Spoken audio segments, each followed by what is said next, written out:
আপনারা কি জানেন কার্তিক আর গণেশের মধ্যে কে বড়? একদিন দেবলোকের আঙিনায় শুরু হলো এক মজার বিতর্ক।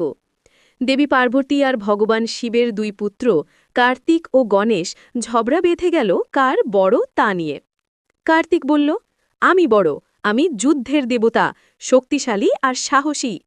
গণেশ হেসে বলল, না দাদা, আমি বড়, আমি জ্ঞান আর বুদ্ধির দেবতা। দুজনের তর্কে দেবী পার্বতী বললেন, ঠিক আছে, দেখি কে সত্যিই বড়। তোমরা দুজনেই এই পুরো পৃথিবী একবার ঘুরে এসে আমাকে আর তোমার বাবাকে প্রণাম করো। যে আগে আসবে সেই হবে বড়। এই কথা শুনেই কার্তিক তার ময়ূরে চড়ে বজ্রের গতিতে উড়ে গেল। পাহাড়, নদী, সাগর, মরুভূমি সব ঘুরে ফেলল সে। আর অন্যদিকে গণেশ শান্তভাবে বসে রইল, চোখ বুজে কিছু ভেবে।